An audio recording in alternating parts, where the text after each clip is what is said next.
na carta de Tiago, no capítulo 3, a partir do verso 1. Verdade para aqueles irmãos dispersos, né?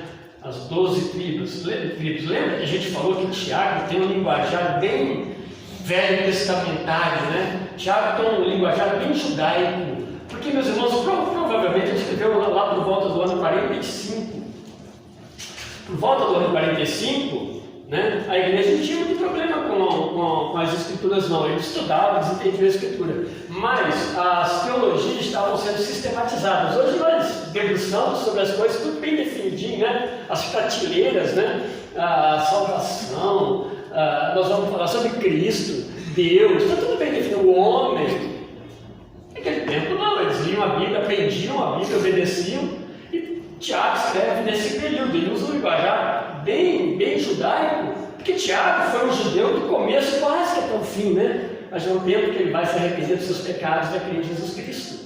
É Jesus ressurreto, ele viu Jesus ressurreto.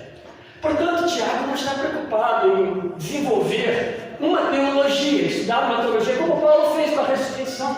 A gente olha para capítulo 15 de 1 Coríntios, não somente ali, mas vai encontrar ali um tratado muito claro sobre a ressurreição. Ele fala bastante coisas. Lá em Tessalonicenses ele fala sobre essa ordem da ressurreição.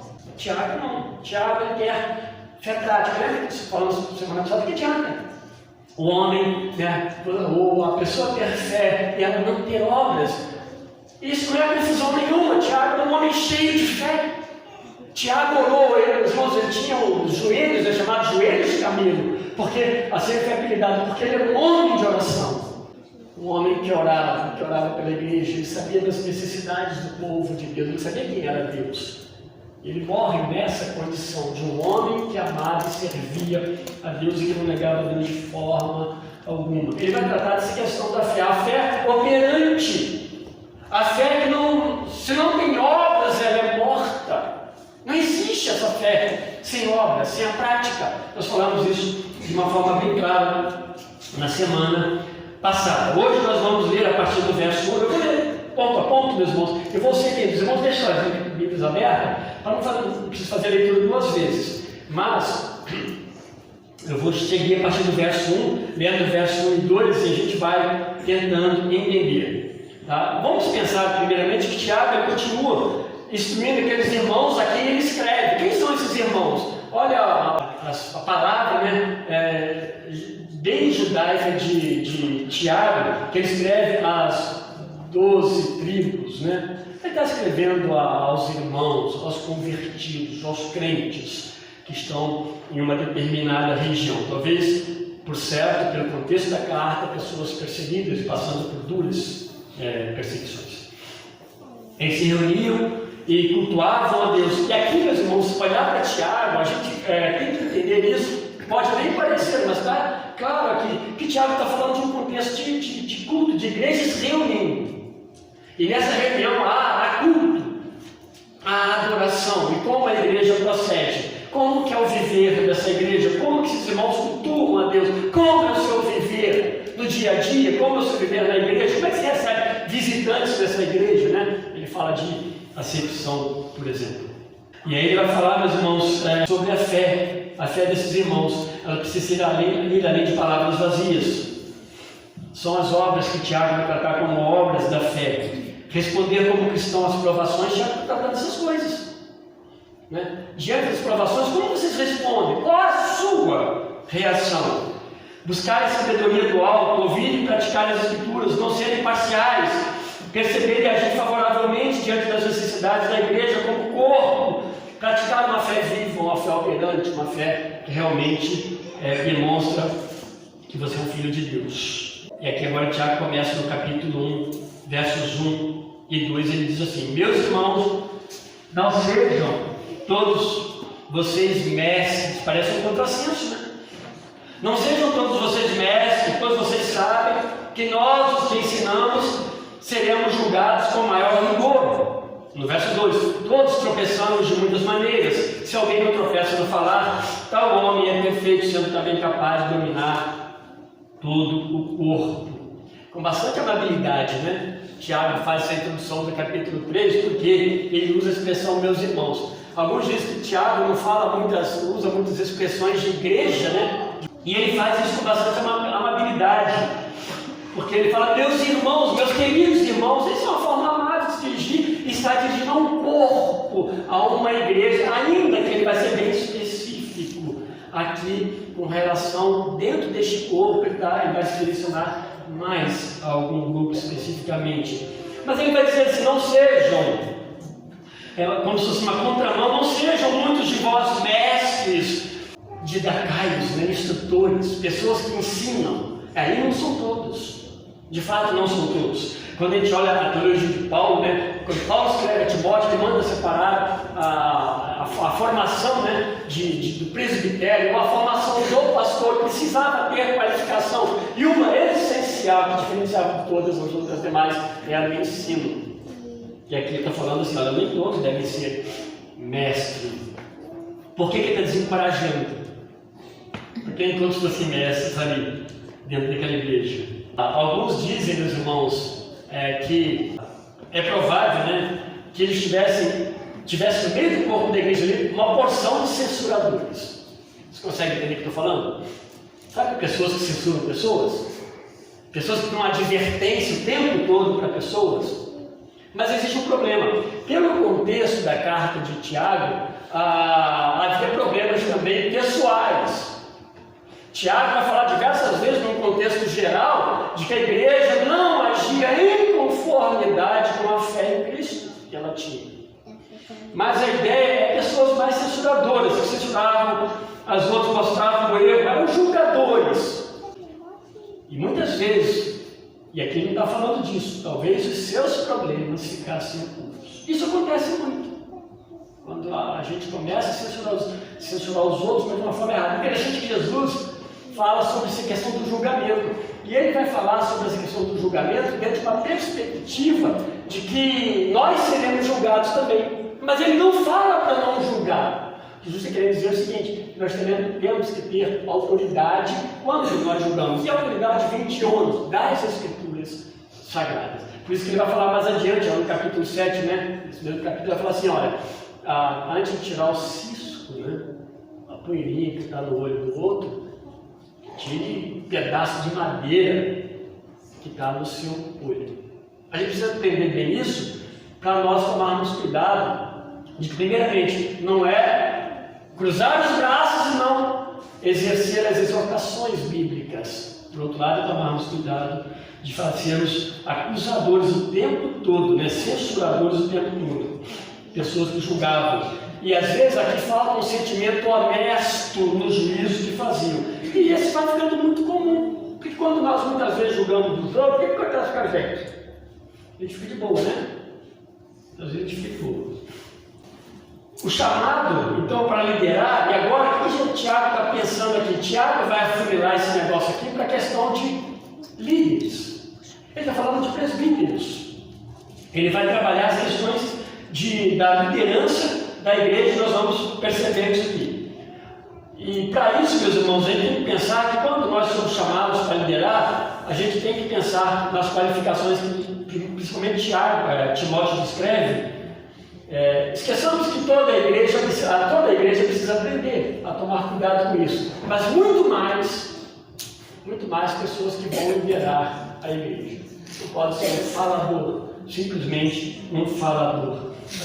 Deus identifica um líder através de outro líder. Deus vai formando líderes na igreja e eles passam pelo crivo da igreja. Eles são pessoas que vão cuidar, né, que vão liderar a igreja e eles precisam estar bem afinados com a palavra de Deus. Então, a igreja ela pode exercer censuras à revelia, né, do jeito que ela quiser? Claro que não. Mas se o líder faz isso, provavelmente a sua igreja também vai fazer. Ela vai acompanhá-lo no seu formato. Uma das qualificações, por exemplo, ensinar. Nós falamos sobre as qualificações, tem várias. Dar bom testemunho, não ser ganancioso. Uma delas que está lá no meio também é não ser o quê? Neófito. E neófito é um perigo grande porque desperta orgulho. O neófito ele se torna naturalmente um orgulhoso, né? Ele fica cheio de si como um líder. Como líder, né? E tem um texto lá em 3 João que diz que o líder errado, né, que era Diótrefes, ele gostava, por exemplo, de exercer primazia entre as pessoas. Possivelmente ele não tinha erros. Eu até que não tinha, né, pecados. E quem o acusasse, talvez cometesse seus erros, né, escondidos.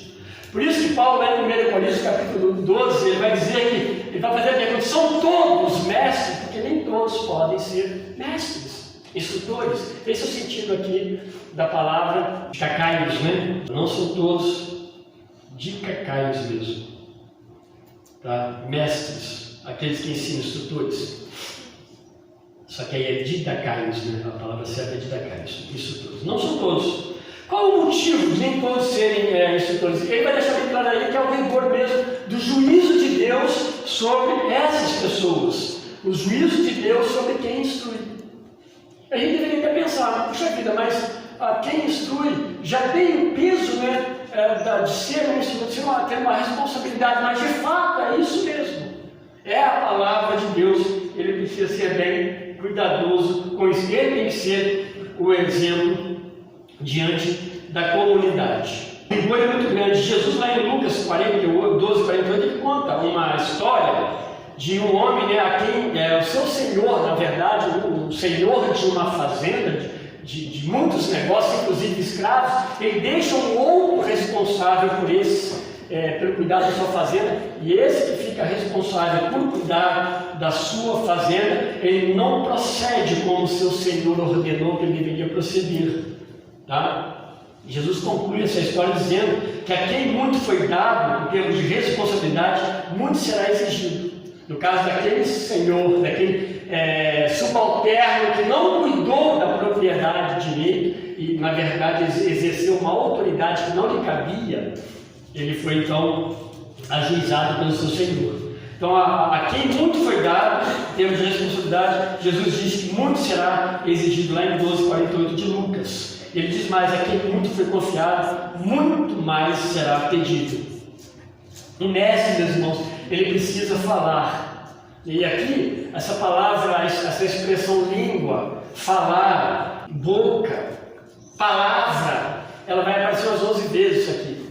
É o peso do negócio, está no falar, no que nós falamos. E Tiago, ele deixa claro que todas as pessoas tropeçam, elas erram, elas transgridem, elas cometem pecado, porque todos nós estamos debaixo do pecado. Então não existe alguém que faça alguma coisa ou fale alguma coisa que não possa tropeçar. Né? Romanos capítulo 3, verso 12 diz que todos se desviaram, tornaram-se juntamente inúteis. Todo mundo é inútil. O homem não gosta de ouvir, né? Que diante de Deus ele é inútil. Se há valor em nós, há valor porque Deus nos valorizou em Cristo. Deus nos abençoou por meio do Senhor Jesus Cristo. E ele diz mais, não há ninguém que faça o bem, não há um. Você quer lá em Romanos 3, 12. Porque isso, meus irmãos, é resultado da queda. Né? Nós nos tornamos, de fato, pessoas imperfeitas.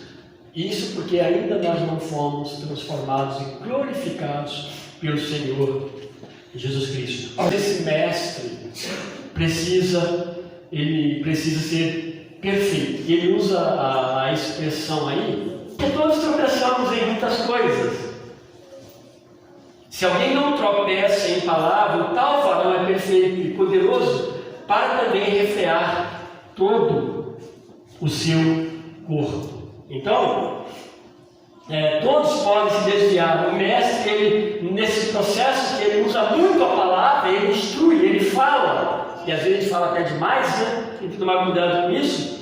Então, todos de fato podem se desviar, mas há aquele que ele usa a expressão assim, se alguém não tropeça em palavra, tal varão é perfeito.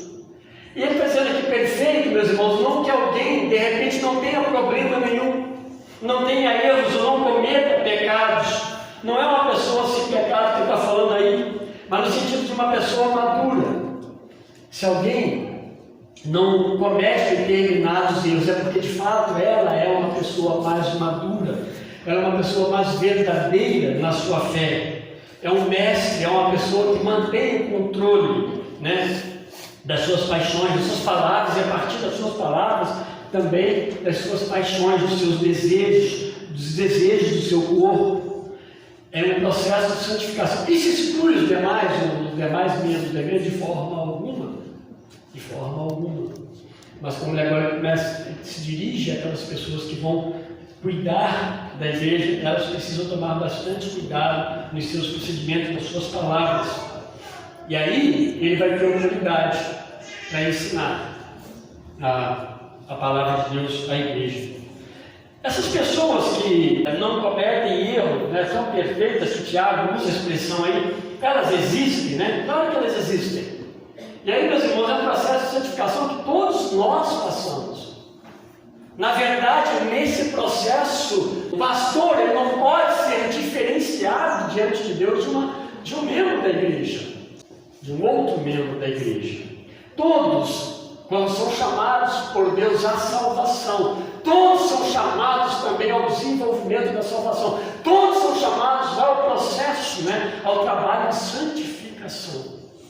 Mas tem algumas coisas que alguém que ensina na igreja não pode cometer. E por isso que existem qualificações. Por isso que nem todos devem ser mestres. Né? É isso que Tiago está falando no começo. Nem todos sejam mestres. Porque não é de qualquer maneira. Há um chamado de Deus. E há uma prova da igreja também para esses que são chamados para a condição de mestre. A gente pegar lá em 2,12, um pouquinho mais atrás aí de Tiago, ele diz assim, falai de tal maneira procederem como aqueles que hão de ser julgados pela lei da liberdade. Define bem essas questões. O verso 3 e 4 ele diz assim, aí são exemplos práticos que ele vai dar, quando colocamos freios na boca, ele está falando sobre falar, e nós falamos pela boca, nós usamos, né, a língua, nos ajuda a falar. Então, quando colocamos freios na boca dos cavalos para que eles nos obedeçam, podemos controlar o animal todo animal é controlado. Tomem também como exemplo os navios, embora não sejam tão grandes e impelidos por fortes ventos, eles são dirigidos por um leme muito pequeno, conforme a vontade do piloto. Esses dois exemplos, Tiago dá com relação a essa ideia desse homem perfeito, na verdade, esse homem maduro, esse crente maduro na fé, esse crente verdadeiro na sua fé, esse crente que olhou e entendeu o que Deus fez na sua vida, ele busca servir e obedecer a Deus através de um viver prático, à luz das Escrituras, não da sua própria maneira. Lembra de tantas pessoas que já disseram para nós, talvez disse para você também, né, que eu acho que eu vou para o céu, porque eu não bebo, eu não fumo, eu não roubo. Como que se essas coisas fossem a razão para alguém ir ou não para o céu? Elas não são. No entanto, roubar, mentir, por exemplo, é errado? Claro que é errado. É nesse ponto que Tiago quer chegar na sua carta, na vida prática, na fé prática. A fé é santificada, é uma vida transformada por Deus.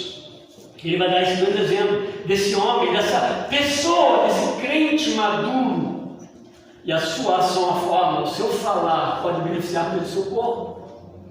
E como mestre, todo o corpo, que é o corpo de Cristo, que é o freio na boca de um cavalo. Todos devem saber que freio é aquilo que é colocado, né? Inclusive, a gente, né, tem um pouquinho de dó do cavalo, né? Porque parece que machuca, porque é um ferro, mas aquilo ali justamente para poder freá-lo e domá-lo e colocar ele na direção que você deseja que ele vá. O leme de um navio, meus irmãos, se você olhar, eu tive a curiosidade de olhar na internet, é tão fácil, né? O leme de um navio. Eu fiquei vendo, um navio é enorme. Né? Já vi esses transatlânticos enormes, parece que não tem fim. O leme dele dá, sei lá, proporcionalmente, né? Uma pecinha desse tamanho assim, sei lá, uma coisa dessa altura, e desse comprimento assim, que ela, né, e joga todo aquele corpo ali para onde quiser. Assim como esse pequeno freio controla a boca do cavalo, o leme que direciona todo aquele navio, naquele corpão do navio, quem controla a sua língua também controla o seu corpo. O Tiago está falando disso, cuidado, que a língua é um lugar muito perigoso, ele desenvolve a partir daí. Versos 5 e 6, semelhantemente a língua é um pequeno órgão do corpo, todos sabem, nós conhecemos, mas se vangloria de grandes coisas, né?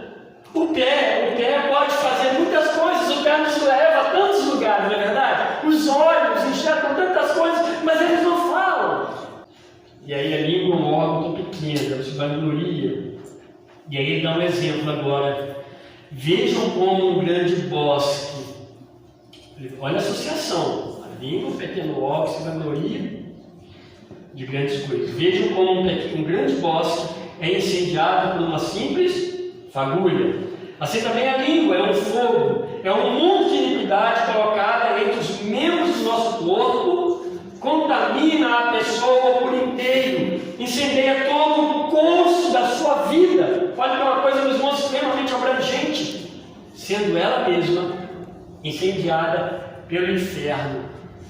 Tiago não mede palavras, né? Tiago pega bem pesado. E aí, após esse exemplo do freio, né, na boca do cavalo, do leme do navio, ele agora vai falar da língua que começa descontrolada, a ser descontrolada. Ela, em vez de ser domada, ela passa a domar o corpo do homem. Ela possui um poder de destruição muito grande. E aí nós precisamos realmente tomar cuidado. A gente percebe, meus irmãos, que igrejas sofrem quando as igrejas estão com pessoas que amam falar. Por isso que ele começa falando, não sejam todos mestres, que devia haver muitos mestres ali. Muitas pessoas que apontavam o dedo para outras, e a outra apontava para outra. E todo mundo tinha problema. Claro que todos nós somos pecadores. Mas possivelmente coisas sem sentido, coisas sem razão, ou coisas sem fundamento bíblico, ou coisas também, além de fundamento bíblico, sem fundamento testemunhal. Eu falo, mas eu não sou assim. Eu corrijo, mas eu não me corrijo. Então, ele fala disso, esse poder de destruição, e vangloriar, e gabar-se. A pessoa que se exalta a si mesma. Então a língua é muito boa para isso, mas as pessoas gostam de se exaltar, se colocar em posição superior, porque é permitido, não é verdade? A língua fala tudo. Olha a internet, eles são doutores. Poucos servos, poucos ouvintes, muitos faladores. E aí, meus irmãos, a necessidade de santificação, de amadurecimento na fé. Por isso também não são muitos os mestres. Imagina a igreja todinha como mestre. Nessa condição, né, de erros, de faltas, de acusar problemas dos outros. Golias, ele vangloriou-se claramente diante de Davi naquele desafio. Ele falou das suas qualidades grandes, né, e Deus, por meio de Davi, o abateu. Nabucodonosor, meus irmãos, se você ler 4:30 de Daniel, ele se vangloria de uma forma que a gente já se assusta. O grande Nabucodonosor, ao ponto então de Deus humilhar. Tiago então descreve algumas características da língua não domada. Ele fala de fagulha de fogo, né? Essa língua que é uma fagulha de fogo no versículo aí, nesse poder dela de destruição. Primeiro aí, meus irmãos, ela é um mundo de iniquidade. Ele usa essa expressão. A língua, meu irmão, pode desencadear todo tipo de pecaminosidade, de palavras, até de práticas, que vão se opor aos padrões de Deus. A língua, ela vai falando, e ela vai acusando, e ela vai condenando, e ela vai apontando defeitos. Por isso, meus irmãos, que o pastor, ao invés de ficar ditando regras para a igreja, os irmãos, semana que vem precisa vir assim, a irmã, né, precisa vir desse jeito. O irmão precisa vir desse jeito, ok. Né? Pode ser que haja alguns problemas bem específicos, seja mais talvez mais específico, mas não é para isso. Se a palavra de Deus ela não muda, né? se ela não muda o seu exterior, não é o pastor ditando regras para a igreja. Então a língua é um mundo, né? O alcance dela é muito grande, esse alcance de pecaminosidade que ela é capaz de produzir. Ele fala mais, ela contamina o corpo inteiro. Então ela polui o mundo inteiro. Ela polui, na verdade, o corpo, né? Ela domina o corpo. Ela mancha negativamente. Ela está dentro de nós, é pequenininho. Já viu aquele filme, né? Que o inimigo mora ao lado, mas aquele mora dentro de você. E meus irmãos, quantas coisas a língua fala que a gente pode perceber? Uma delas é mentira. A outra é enaltecer-se, aqui já disse isso aí. E tantas outras coisas. Ofensas. Né? Jesus vai usar a expressão do assassinato, de matar, através das palavras. Então a língua é perigosa. A nossa língua precisa então ser domada por Deus. Se nós dissemos que o nosso coração foi controlado por Deus, a língua precisa ser cuidada. Ela incendeia todo o curso da vida. Vai afetar todos os aspectos da existência do homem. Nada vai estar livre desse ataque destruidor da nossa língua. De onde vem esse poder destruidor da língua? O verso 6, meus irmãos, vai dizer que ela é incendiada pelo inferno, bem no finalzinho aí. E aí é onde nasce de fato todos os males, tudo que é ruim. Não nasce no céu. O Lucas estava falando sobre as confissões que são tiradas da Bíblia, né? E uma das coisas que a confissão fala, a Westminster, lá nós vimos lá falando, né? Que Deus não criou o mal. Então, o poder de fazer mal da língua não nasce de Deus, é pecado, e sua produção ela é no inferno. O sentido aqui é do mal, é diabólico. É o diabo que tenta perverter a verdade e mentira. E se nós não tomarmos cuidado, as nossas palavras também. 7:8 ele diz assim: toda espécie de animais, aves, répteis e criaturas do mar doma-se, e é domada pela espécie humana. A língua, porém, ninguém consegue domar. É um mal incontrolável, cheio de veneno, é mortífero, é coisa horrível. Mas por que não consegue domar a língua? O homem, ele foi incumbido por Deus, lá em Gênesis 1:28, para ele cuidar, e aí é domar mesmo, controlar toda a criação de Deus. Tiago usa a figura que está situada em diversos lugares, não é só de um lugar. Ele fala do campo, ele fala da terra, do ar, do mar. Isso é todas as criaturas. O sentido aqui é que elas são domáveis. Elas podem ser controladas pela espécie humana. Mas o homem, ele não consegue domar a sua língua. Esse mal incontrolável que está dentro dele, esse mesmo homem que foi incumbido por Deus para controlar a criação. E ele está incontrolável ou incontrolável. Seu poder de letalidade é comparado ao veneno de uma víbora mortal. Falando do homem sobre esse efeito da queda e sobre o efeito do pecado, Paulo vai dizer aqui em Romanos capítulo 3, versos 12, nós vemos uma parte, do verso 12 a 14, ele diz assim: todos se desviaram, tornaram-se juntamente inúteis, não há ninguém que faça o bem, não há um sequer. Isso nós lemos. Olha o próximo. Suas gargantas, não há ninguém que faça o mal. E Paulo começa a descrever. Suas gargantas são um túmulo aberto. Isso não é coisa boa. Com suas línguas enganam, veneno de serpente está em seus lábios, suas bocas são cheias de maldição e amargura. Esse é o efeito da queda. E esse é o homem que está falando, mulher, né? Que está falando dentro da igreja, mas não tem a sua vida controlada pelo Espírito Santo de Deus. Nós, meus irmãos, Tiago quer lembrar isso, nós somos elevados à condição de filhos de Deus. Nós não somos mais, ainda que pertencemos ao mundo, né? Nós vivemos no mundo, nós não pertencemos a ele. Mas muitas vezes o mundo entra dentro de nós, com as suas formas de expressão, com as suas palavras, com as suas práticas, e se bobear, entra dentro da igreja. Você precisa compreender isso, para que de fato na sua casa, né, não seja um formato, né, mundano de viver, é óbvio. Mas, meus irmãos, é desafiador.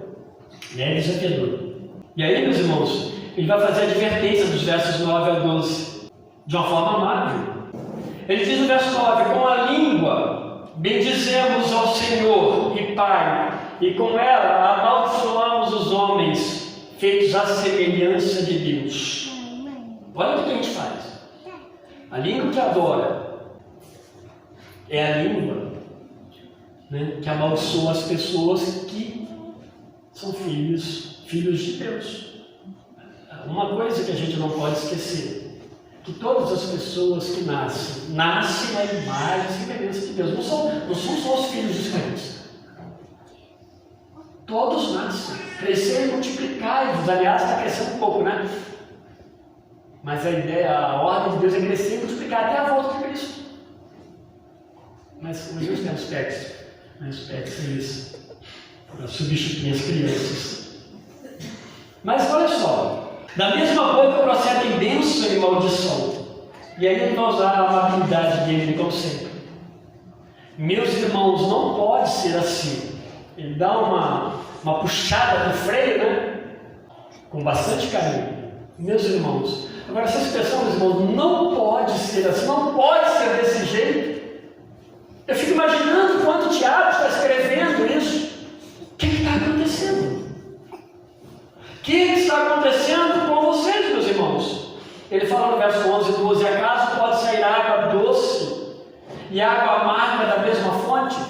Eu fiquei tentando imaginar, alguém conhece? Porque hoje no mundo tem tanta coisa, né? Mas acho que não. Eu já fui em muitas fontes de água. Água com gás, né? Aquelas águas lá na região sul de Minas, tem. Você vai no mar, já viu aqueles filmes, pessoas se perdem no alto mar? Ficam lá naquele barquinho, né? Não conseguem ir para lado nenhum. Qual que é a coisa que eles mais querem? Água.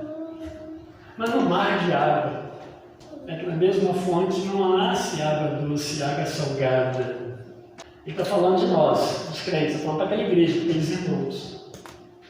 Outrora vocês eram inimigos de Deus, expressão de Paulo. Mas agora vocês são filhos de Deus. Vocês foram transformados, foram regenerados. Da boca que outrora saía todo tipo de maledicência, maldade e por aí afora, dessa fonte não pode sair mais maledicência, todo tipo de maldade. Porque essa boca, no verso 9 vai falar da mesma boca que bendiz ao Senhor, amaldiçoa os outros. A gente precisa tomar muito cuidado para a gente não ser pego amaldiçoando alguém, principalmente, meus irmãos, em tempos de política. Tomar cuidado, tá? Tem negócio, a gente pode não gostar de uma porção de coisa, mas Deus nos ensina, em toda a Escritura, qualquer tipo de vingança e juízo vem de Deus, não somos nós. Quando você vê alguns erros, você deve condenar o erro à luz das Escrituras. Se não é para você fazer, não faça. E seja intencional nisso, à luz das Escrituras. Mostre que você não ama isso, porque você ama a Deus. Mas o juízo sobre as pessoas pertence a Deus, e é essa a ideia de que nós vamos prestar contas a Deus por aquilo que nós falamos. Vocês pensam que eu sou o bonzinho da história? Claro que não. Diversas vezes tive que me parar diante de Deus. Eu tenho. E falar: Senhor, isso não vem do Senhor. Isso é meu. Então me ajuda. Acaso pode sair água doce e água amarga da mesma fonte? Nós estaremos perdidos. Se fosse assim, sabia? Mas Deus sabe o que faz. Meus irmãos, pode uma figueira produzir azeitonas? São árvores frutíferas, figuras que eles conheciam muito bem. Tiago usa. Mas pode uma figueira produzir azeitona? De forma alguma. Ou uma videira produzir figos? De maneira nenhuma. É impossível. Da mesma forma, uma fonte de água salgada não pode produzir água doce. Essa fonte de água salgada ou essa fonte de água doce somos nós. Ou esse pé de videira somos nós. Tiago está olhando para ele, são vocês. E aí, meus irmãos, o produto talvez de ações assim, desse jeito aí, possa estar muito dentro daquilo que Tiago vem trabalhando até antes desse texto aí, né? A fé morta, a fé improdutiva, a fé vazia, que nós falamos semana passada, né? Que até muitos interpretam errado, Tiago. A fé que mata, na verdade, porque ela é morta, porque as obras elas não se constituem em colocar a mão em algo palpável. Não é isso que Deus está falando? Pode ser isso, porque lá atrás ele vai falar também de verdadeira religião. No final do capítulo 1 é cuidar dos órfãos, cuidar das viúvas, ver as necessidades da igreja e cuidar. Isso são obras, mas Tiago vai muito além. É o que eu penso, é o que eu falo, é o que eu demonstro. Eu sou alguém que Deus transformou. A minha fé é viva. Se a minha fé é viva, então a minha língua não vai ser controlada por mim. A minha boca não vai ser controlada por mim. Por isso que ele fala no verso 10: meus irmãos, não pode ser assim. A gente precisa tomar muito cuidado. E às vezes nós não tomamos cuidado, né? A gente imagina que algumas coisas nós temos razão de fazê-las, mas não temos. Nós não podemos ir além do que Deus determinou para nós. E muitas vezes, quando nós queremos, por exemplo, resolver coisas que não é para nós resolvermos, nós estamos fazendo o papel do Senhor. Nós queremos fazer justiça própria diante das coisas. E às vezes, muito menos recorremos a Deus em oração. Alguma coisa está errada? Ore a Deus. Põe os joelhos em terra. Não compactue com aquilo. Vai pegar a espada e ir lá cortar a orelha do seu inimigo? E Deus repreendeu Pedro. Não é esse o papel.